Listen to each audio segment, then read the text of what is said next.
Yes, this is Marlo Anderson filling in for Rockin' Dave Blair. Marlo, you look good. I know, I got that new look. There's a Marlo makeover. No, I'm Marlo.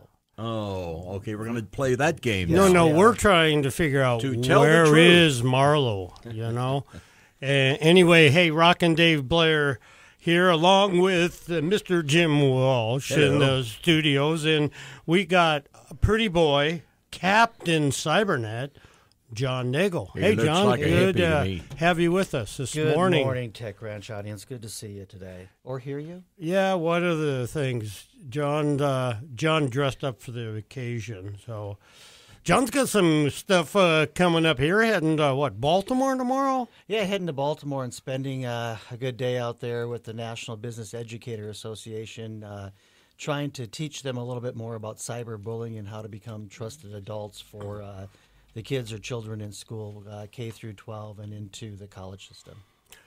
Well, I think that could be showing itself. That whole cyberbullying situation, we have to educate the public, administrators, teachers, all of that. It's a big challenge. In fact, here in the Bismarck-Mandan area tonight, there is a bullying meeting going on by the task force, I think at Wachter. At 6:30 to 7:30 for anybody interested here in the Bismarck-Mandan area, too. It's a good way to start and learn. So, hey, let's jump right in. We're going to have a guest coming on here, the second and third segments of the show, Peter Chamberlain. And I got to hear him last week at A Million Cups, and John spent some time with him. So I think that'll be a really cool couple segments there with him. Yeah, I think it'll be beyond cool. It's kind of fortunate for us to have an MIT graduate here in town and to discuss his new venture. I got turned down by MIT. Did you? I got turned down by almost every college I went to, though. So, that's all right. Nothing wrong with that. I don't think Jim graduated either. 1 year of college. Actually, Marlo always talks about he never even went to college, and look at how successful he is. So. Kudos to Marlo. He's an autodidact. Hey, let's jump right in. What's happening to Facebook? Man, we're going to see more and more of this. Don't you agree, John? I do, but people should be a little bit smarter about it, right? I mean, this shouldn't come as a surprise to individuals, however it is. Since about 2012, Facebook has been out there collecting this data. Marketers have known about it, and maybe it is a surprise that the average user doesn't know about it. But it's front and center right now, and we'll see what's going to happen in Congress here coming up when Mark Zuckerberg testifies. Well, one of the things that we know is happening is the whole data mining industry. And how that's just exploded. These data centers that are happening all over the country and all over the world. So, it'll be interesting what's going to take place for this campaign season, because there's a lot of that going on behind the scenes. With Trump and his Cambridge Analytical, that whole campaign stuff, but. What do you think's going to happen more as election comes down the pike here? Probably status quo as far as what we're used to seeing out there. People spending way too much money and tremendous amount of money that could probably be better spent. But when it comes to the social media aspect, I think it's just going to escalate to a whole nother level, especially because everybody's there, right? If you're not on social media today, you're probably not really well informed. And what you really don't know what's happening on social media is the data they're actually collecting on you, which in turn is going to be analyzed by the political parties and used to influence your vote one way or the other. I get a lot of calls to do a survey, and more online.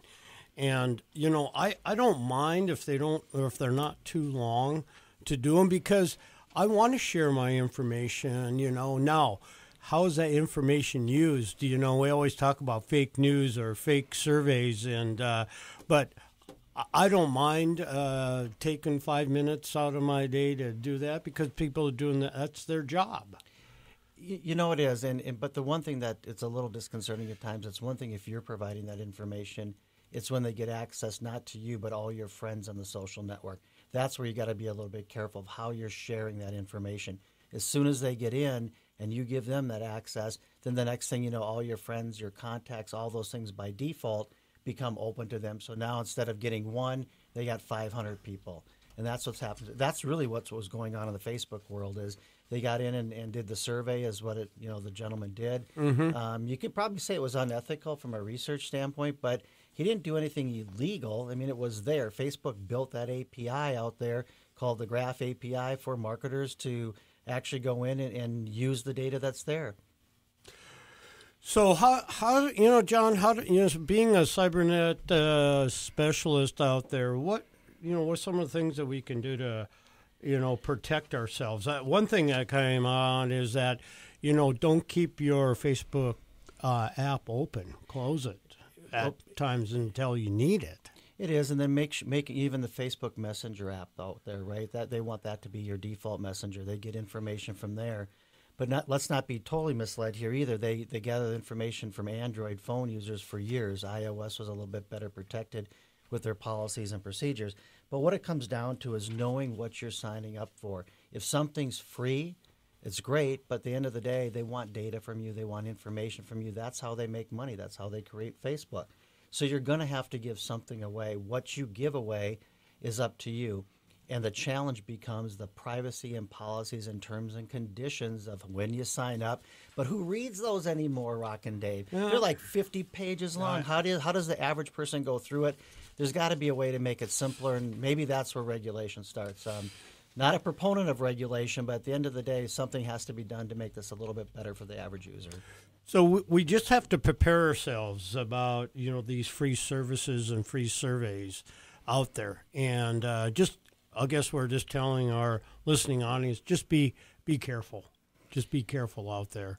And we're gonna see more and more of this happening, our whole social media, and where everybody's communicating either through apps or on their phone or on their computer. So or watching TV at home. And on the smart TVs. And on the smart TVs. Who's watching? Big Brother is watching. Hey, we're going to be joined by Peter Chamberlain here. He's going to be calling in here in our next segment. And in our last segment, there's a few new technologies out there that just want to make everybody aware. So, hey, stay tuned for the Tech Ranch along with Jim and John and just Dave. Right now, 31. Here's Sean Hannity, weekday afternoons on SuperTalk 1270. Follow the Guru of Geek at Facebook.com/The Tech Ranch or Twitter at Guru of Geek or TheTechRanch.com. Here again is your Guru of Geek, Marlo Anderson. Yeah, we just got done talking about Facebook, and you want to follow Marlo? Find him on Facebook. Actually, I think he's in L.A. today, if I'm not mistaken. That whole movie thing, he's going to become the new Pretty Boy Marlo. I know. I'm excited. I'm excited. Hey, I wanted to welcome back our captain cybernet, John Nagel, and John's got a very interesting guest that has dialed in. And hey, it's not every day we get an MIT graduate on this phone. I don't know. I'm not sure if he graduated. We'll have to ask him. I think he did, but. Peter Chamberlain, who is the founder of WalkSmart here in North Dakota, has graciously joined us today to talk about his product, what it can do, and a little bit about the technology behind it. Peter, welcome to the Tech Ranch. Yeah, welcome, Peter. This is Dave. I had a chance to hear you last week at Million Cups. Very impressive what you're doing. So we're excited to have you on the show today. You there, Peter? Peter? I'm not sure. Well, let's just go with this. We'll try again. Oh, here, my bad. Oh, yeah, Jim's bad. Hey, Peter, a technical glitch. Can you believe that on the Tech Ranch? Yeah, well, you got the geezer working the... Well, can you hear me now? Yeah, we hear you now. Yeah, we hear you now. I still think that's one of the best commercials. Can you hear me now? Hey, Peter, Yeah, Dave Blair, Rockin' it's a Dave pleasure to with be here. Thank you Tech so Ranch. much for having me. And despite trying to start this company and doing Hyperloop and a bunch of other stuff, I did manage to graduate. Oh, so you did hear us earlier. Great, fantastic. So, Peter, why don't you take a minute and talk a little bit about MIT and your experiences there, and then we'll jump right into WalkSmart. I think our audience would be very interested in not just what you have to do at MIT to graduate, but the research part of it, being a student there. If you just take a moment and tell us a little bit about you and a little bit about MIT and what you did. Yeah, well, MIT is quite an amazing place. I was a graduate student there, and so a lot of my day was doing research and then taking, a couple of classes, but just the opportunities that are available to get involved and work on just some amazing next-generation technologies is what really stood out to me. And so I ended up getting involved in a number of things that were not my research and were not my coursework, and I spent a lot of my time doing that, which I think is what a lot of people end up doing. They kind of get sidetracked, but ends up being very exciting, and it's just an amazing place. You meet so many different amazing people from around the world, and it was truly amazing. That ecosystem has to be fantastic and an unbelievable enabler for students out there. What kind of... It really is. Peter, and I know we want to get into WalkSmart, but how many graduate students go to MIT? I'm kind of curious. Yeah, it's about, if I recall correctly, it's about 6,000. There's actually many more graduate students than undergraduate students because it's mainly a research institute. So it's really a great community of graduate students because most people on campus are a little bit older and they're doing research. So it's a really good community. One more question, John, if you wouldn't mind, let me, and then we can talk about WalkSmart. What was the coolest project you worked on when you were at MIT? Well, that was definitely the Hyperloop, and I think we're going to be talking about that later. I was kind of hoping you were going to say that, but, I think that our audience will be definitely impressed about that. So audience, stay tuned for the third segment. Yeah, you bet. So, Peter, let's talk a little bit about WalkSmart, the genesis of WalkSmart, and if you could just tell our audience what WalkSmart is and how it came to life. Sure. So WalkSmart started because of the experiences that I was having with 3 of my grandparents that were all using walkers. And they all had slightly different problems. My grandma Ann was in assisted living, and she was dealing with the early stages of dementia. So we didn't really understand what her day was like on a day-to-day basis, especially since I was living in Boston across the country. And then my grandma Merla, while she's mentally still all there, is just a fall risk, just falls all the time. And she was using canes, and we were trying to get her to use her walker. But then it was an issue where, well, do we know she's using the walker, and is she recovering from her injuries all these times she's going to the hospital? And then my wife's grandma, Kathleen, who lives in Williston, she's always been a walker user as long as I've known her, which has been about 8 years. And I've never seen her not use her walker. But when she fell and broke her leg a couple of years ago, she was furniture walking. She wasn't using the walker. And so she spent months in rehab out of her house, had to be airlifted. We didn't know if she was going to survive or even make it back home. And luckily she did. And she's been doing great ever since and using her WalkSmart. So WalkSmart is the world's first smart walker attachment. You can think of it sort of like a fitness tracker, a smartwatch, but it goes on the walker. And that's really important because it helps encourage safe walker use. And it can also send a variety of alerts to family members and caregivers and staff in assisted living if things out of the ordinary happen, such as they don't move their walker and it's 10 a.m. in the morning, or they haven't moved their walker for 4 hours during the middle of the day. Or what happened to me this morning is I got an alert saying my grandma had gotten out of bed 5 times last night to go to the bathroom. And the last time that happened, she had a urinary tract infection. And so I've actually been chatting with my mom and my sister, who's a physical therapy student, and we're trying to figure out, okay, what went wrong? It turned out the doctor told her to drink a bunch of water because she was dehydrated, but now she's getting up to go to the bathroom a lot. And so Walk Smart is really all about fall prevention by encouraging safe walker use. It's about keeping people independent and safe in their homes for as long as possible. And so, Peter, Walk Smart just isn't for the individual that is using the walker. It's really for peace of mind for family members. It's for the therapists themselves, even assisted living, and yes, nursing homes too. It can provide significant advantages for them if used correctly. Can you talk a little bit more about that? It's one thing for a family member to worry like you did, and how this genesis of Walk Smart came to life because of a family need, and that's typically how some of the greatest technology inventions are created, right? But the flip side of this is you've got that side, but I think the important side is the cost of people not using their walkers. The cost of not doing the therapy or getting out of bed and moving is significant too.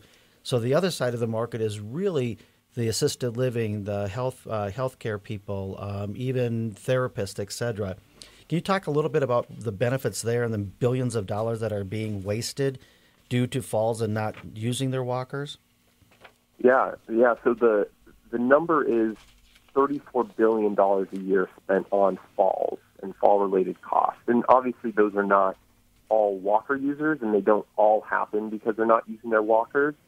But it's something like 75% of falls are happening because people don't use their walkers among walker users. So it's a huge cost, and the physical therapist side of this is really exciting because now they have the ability to see what their patients are doing 24/7, see how much they're improving, motivate the patients with a visualization of their progress, and just increase care coordination, right? All of this push into sharing medical data across different platforms and with different sorts of healthcare providers has really been going on, for the last decade or so. And this is just one part of that, where now, if someone's in a nursing home and they're supposed to be getting up 3, 4, 5 times a day to go walk, the physical therapist now knows exactly if that happened or not. Whereas previously, right now, they don't really know, and that could be a lot of waste when nursing homes are dealing with short staff and there's all these different problems. And so this is a really good check, a really good way for everyone to be on the same page. And fitness is just so important. Therapists and physicians agree that it's one of the best ways to help with heart disease, diabetes, arthritis. There's so many different things that this covers. Hey, I'm really impressed. My daughter has MS, and she used a walker for a while. She's unfortunately in a wheelchair right now, but just having that security that comes with knowing. And one of the things that I wanted to ask was, as far as the data sharing, we just got done talking about Facebook and all the data there and all the issues that come with it. So, if you got somebody that has Alzheimer's and they really, can a family member sign a person up for this? They can, yeah. And the reason they can is because this is not medical data. Even though it kind of falls into that area, the FDA has made a very definitive ruling, and basically it's the lobbyists from Fitbit and all of these other smartwatches that have gotten this in place, that just knowing when a person walks and how far they're walking is not considered medical data. Now, when you get into diagnostics, which Apple is trying to do with their new smartwatch, they're kind of crossing a line there. But right now, we're not in that realm, and so if families want to sign up someone with Alzheimer's, that is totally fine. That's totally legal. If the families want to share information with an assisted living facility or with a therapist or with a physician, that also doesn't pose any other problems. And we have the software in place to make sure that the permissions to view the data can be revoked and they can be shared safely and securely. So, Peter, when you think about that's super important, not only to the individual that has dementia, Alzheimer's, or doesn't at all, just to know that their data is their own. They can share it with the appropriate people to make their care better. And more importantly, allow their loved ones to know that they're safe and they're actually doing what they're supposed to be doing. Because there's a stigma about using a walker, right? People don't want to be seen. It's a sign of weakness. But it's really a prevention issue, and it keeps them mobile and can even keep them in their home for years if used and used properly and they get their exercise.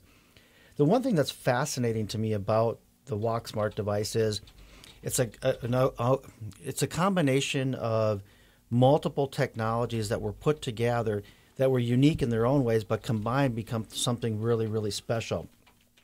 And the implementation of this is quite simple, if I understand right. It's a device that clips onto any 5-inch wheel. You clip it on. You've got a little portable Wi-Fi device that plugs into the wall and connects to the Wi-Fi at the facility or at their home, and that's really it. That's all there's to it. And you go sign up on the WalkSmart app, and you register it, and away you go. There's not a lot of setup. There's not a lot of work for the individual, is my understanding. And more importantly, what I think is great, and you may want to talk about this just a moment, is that it's not like you have to replace batteries or charge batteries or put a watch on and do all those things. This is very, very simple because of a very unique technology called low-power Bluetooth, right? Yeah, that's correct. You got all of that spot on. I know it had to be easy. It had to be easy to install, and more importantly, it has to be basically, it doesn't even need to be used by the walker user, if you think about it that way. What it attaches to any wheel that's larger than 5 inches. And so there's all these sorts of different models of walkers out there, and so we've made it fit almost all of them. And then, once you have it installed, the batteries will last longer than 6 months. It's just 2 AAA batteries. So, you just change them every 6 months, just like you would on any device in your home. Peter, we're not going to cut you off, but we are going to cut you off. And we'll be back. Stay tuned. We'll be back. Stay tuned for the next segment, Tech Ranch fans. Right now, 31. Dave Ramsey is heard here. SuperTalk 1270. We're back to the Tech Ranch. Stream this program now at supertalk1270.com. Here is your guru of geek, Marlo Anderson. Hey, we're back here with Captain Cybernet, and we've got Peter Chamberlain that talked a little bit about WalkSmart, and we didn't want to cut you off because we wanted to at least let our listening audience understand a little bit more about this device and how to get it, and then we'd really like to move into a little bit about the Hyperloop and how you were involved with that. So, John, you want to Peter, finalize this? Yeah, let's bring this WalkSmart segment home here because I truly believe in the product. I think it's going to make a difference for everybody. So if you could just tell us, a little bit about how they would go about acquiring this themselves, or maybe for the physicians out there, nursing homes out there, assisted living, etc., how they could actually learn more about this, get a hold of you, and what's the best way to do that? Great. So if you're a healthcare professional or someone who works in assisted living or nursing home, get in touch with me. And if you're in the North Dakota, Minnesota, South Dakota area, I'd be happy to talk and drive out and show you a demo of how it works. If you're a private individual, if you have a family member who could benefit from this, if you could benefit from this, you can go to my website. It's walksmart.io, and you can go and purchase it for only $10 a month with no upfront fees and no commitment, or for $99 a month, or $99 just outright. Just buy the hardware and you can use it forever. And that's a sale price, by the way, so take advantage of it while it lasts. That's just an unbelievable price point for the safety and convenience and peace of mind for individual use, but yet alone for the physicians and facilities out there that could use this product, or at least even give it a try. Is that something they can do, Peter? They could say, listen, if I'm an assisted living facility, I'd like to get 5 of them to give it a try and do a little study with you. Is that a possibility also? Oh, definitely. Absolutely. We know they're going to love it. One last question I want to ask is, so how far range does the walker go? If I'm in my house, and I leave and go someplace else. Obviously, does that Yeah, still that's pick up where I'm at? Yeah, that's a great question. And what the unit on the walker stores all of the data for months about walking when every walk happens, and then when you come back home or you go back to assisted living or a doctor's office, all the data syncs in seconds. That's great. That's I'm excited. So, viewers, listeners, please check things out, because this is a technology developed here by Peter in North Dakota, and we're excited that you've chose to come back to the state and launch this. So thank you, Peter, for doing that. So, Peter, you've got a varied background here, and we'll shift gears here a little bit to one of your more exciting projects, I assume, in your career, and Yeah. tell us a little bit about how it came into play and your role in the Hyperloop experiment at MIT.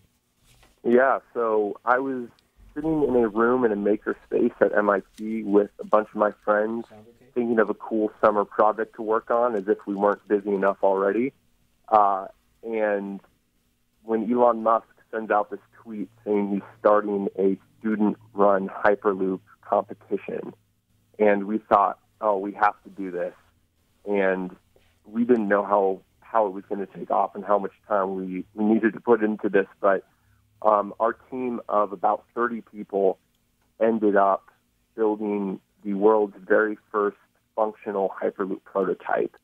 And we were the first ones to ever test it. We shipped it all the way across the country to California, and SpaceX built a mile-long test tube, and we got our pod in there, and they had a basically supercharged Tesla push it halfway down the tube, and then we glided along the tube surface, and that was one of the very first Hyperloop type runs in history. And it was just so exciting, and to be a part of that is just fantastic. And now I have a bunch of friends working at Virgin Hyperloop One, which is a company that's pioneering the technology, and it's just been fantastic.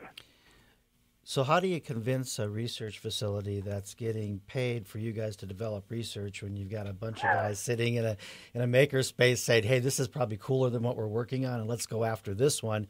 How did that go over at MIT? I mean, that had to be a couple interesting meetings with the professors there. It definitely was, yeah. Some of our team members had more trouble than others convincing their professors to go along with it. But, everyone continued to do their research, and we all graduated, so that's the good part. But, MIT is just one of those places where it's okay to take a risk. And so this was a little bit of a risk for some of the professors and the university, but I think it ultimately ended up paying off because we won the design competition and had the very first run in history. So I think it paid. I think the bet paid off. Congratulations, Dave. You had a question? Peter. Our listening audience might not understand what a Hyperloop is. We've talked about it a few times on this show, and I know what it is. John knows what it is, but maybe you could just give our listening audience just a snapshot of what a Hyperloop is.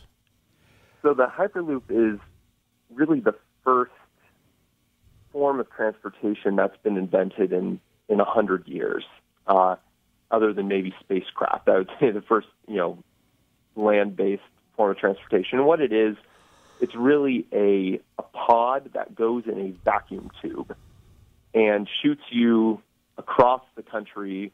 The first goal is LA to San Francisco in 20 minutes, which is normally a 4.5-hour drive without traffic, right? And so the idea is that you have this long tube, and it gets pressurized down, so you take all the air out of it so you don't have any air drag. It's basically like being in an airplane at 20,000 feet. And then you have this pod, which is pressurized, and the humans inside of it, and you use some sort of levitation, and you shoot down the pod, and because you're not out in the open, you can go close to 700 miles per hour. Depending on how you design the tube. And so really what it is just a a high-speed train on steroids. So when you talk about that a little bit too, to give a better description or add to the description that you talked about here, it's really, if you think about it, and please jump in, I was not the researcher out there, but when you really think of a motor, electric motor, it's really a rotor and a stator, right? Electromagnet. And the difference here is instead of being rounded, it's linear, right? And it's the track itself and the actual pod will ride on top of it and levitate via an air suspension system. And I think that was your system too, wasn't it? Your subsystem? Well, so yeah, the levitation is actually kind of a point of contention among the Hyperloop community. When Elon Musk wrote his white paper on this in 2014, he envisioned an air-bearing system. And the reason he envisioned that, so basically a hockey table, right? Yep.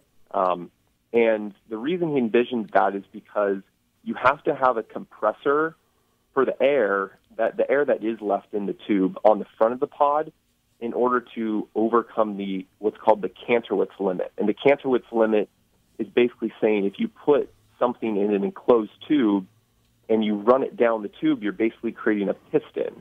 Yep. Right? If you create enough surface. And so you have to allow enough room for the air to get by. Well, if you don't want to just have a Hey, Peter, can you stay on for a few minutes on our last segment? I think there's a few more questions popped up. Wouldn't you mind? We sure can. Super. Stay tuned, the Tech Ranch audience. We'll be right back. Right now, 32. The Red River Farm Network. Ag News is here on SuperTalk 1270. Follow the Guru of Geek everywhere he goes. Post your comments or questions at thetechranch.com.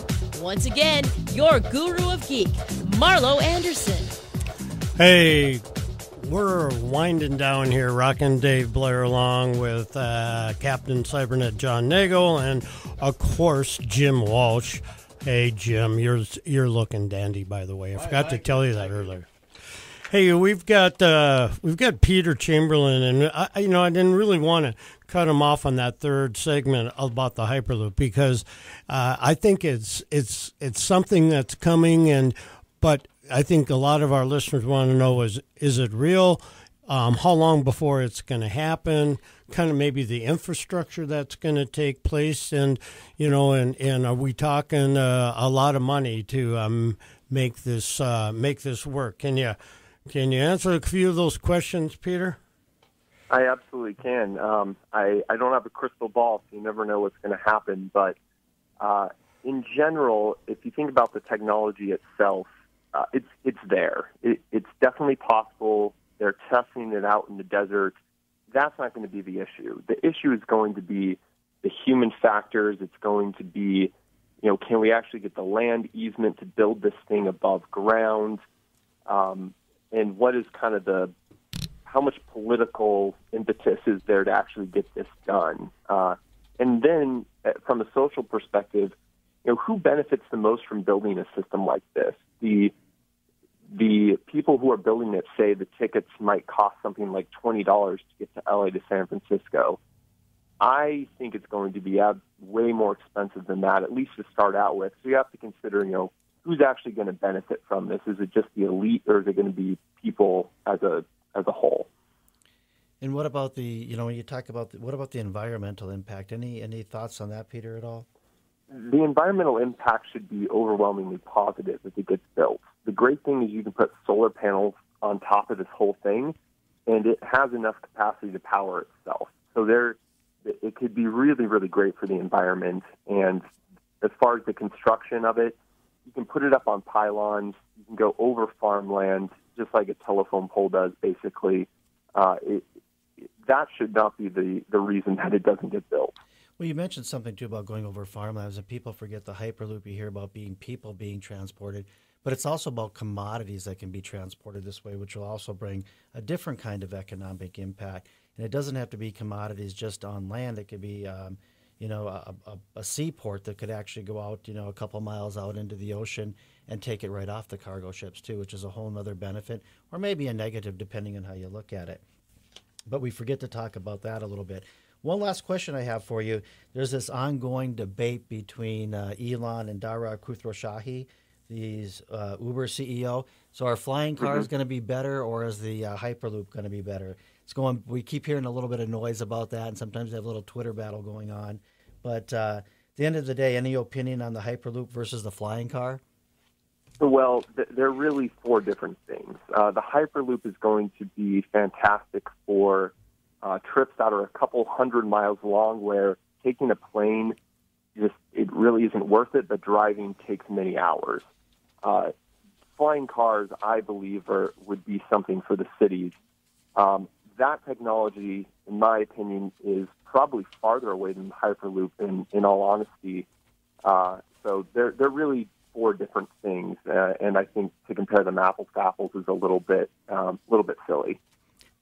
Well, Peter, thank you so much for joining us here on the Tech Ranch. And again, we have Peter Chamberlain here, founder and CEO of WalkSmart, an MIT grad. If you need to get a hold of Peter, check out his website at walksmart.io. Peter, thank you for joining us today. It's been a pleasure. Thank you. Hey, let's transition. You know, we never have a chance to talk, and Marlo's usually not one of those guys that likes to talk about National Day calendar. But you know what's coming up in the month of April that I think is really, really cool? It's called the National Month of Hope. And man, hope is such an important part of our daily lives, and you know, I really want to be positive when I talk about this, because that whole of community, a foundation of that brings people together, lifts them back up again. And so what does the National Month of Hope, what does that mean to you, John? You know, if I keep it in the perspective of technology, right, and that's what the Tech Ranch is all about here, and living with technology, it's the hope of advancing human condition, the happiness of people in general, leveraging technology just to make it a better place for us as individuals, and more importantly, for how we get along with each other. Technology has that opportunity. It's doing it today.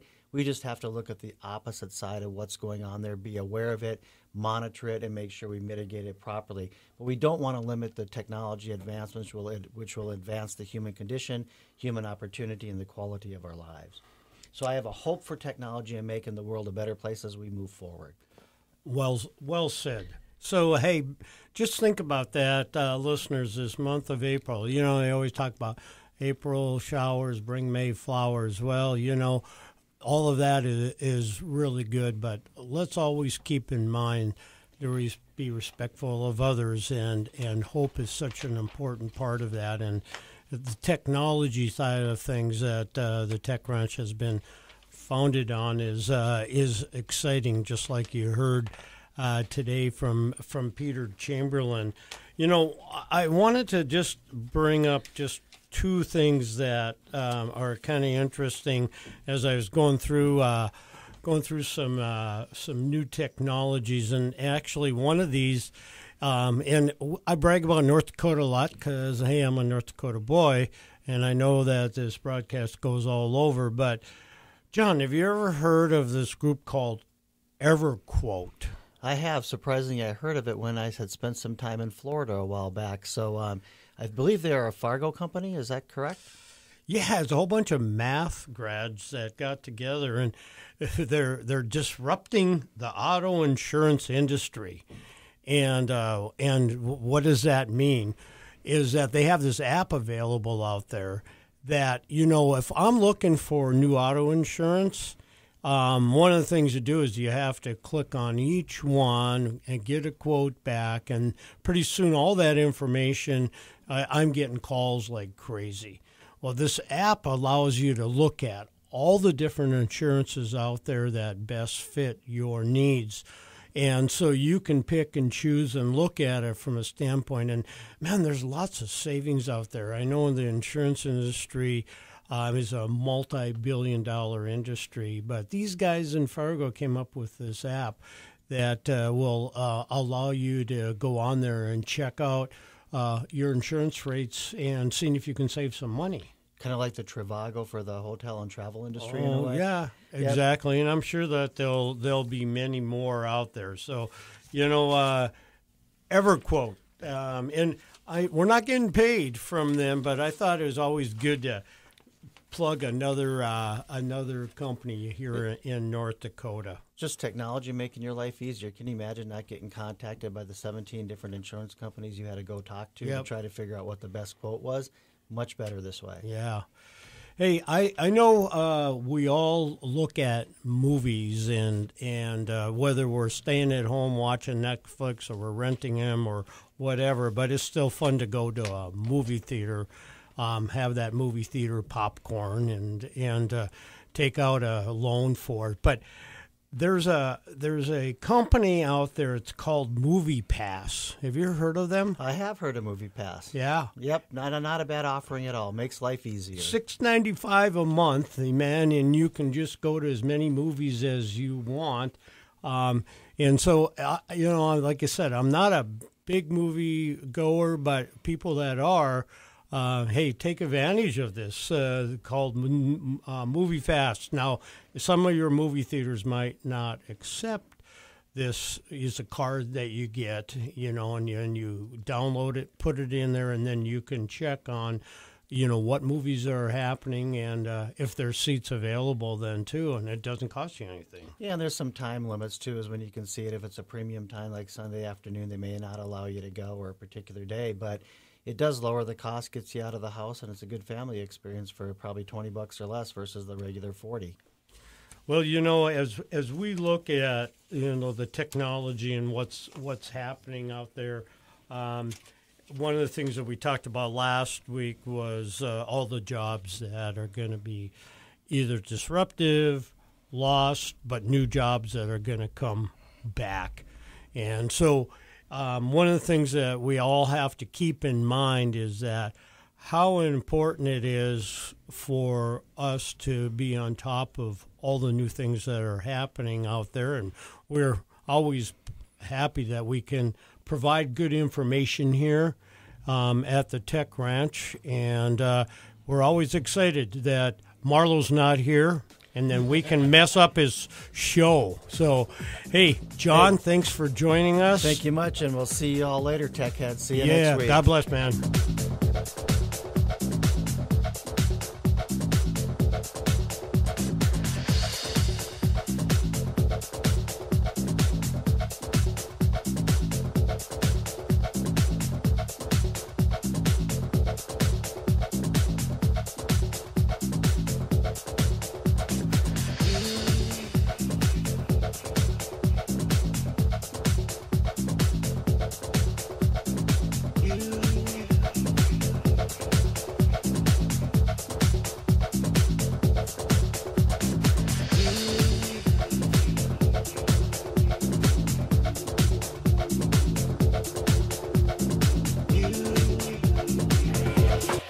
You've been listening to The Tech Ranch, live and local on SuperTalk 1270. Keep ahead of the trends. Tune in every Monday morning at 11 a.m. for The Tech Ranch. Exclusively here on SuperTalk 1270 and online at supertalk1270.com.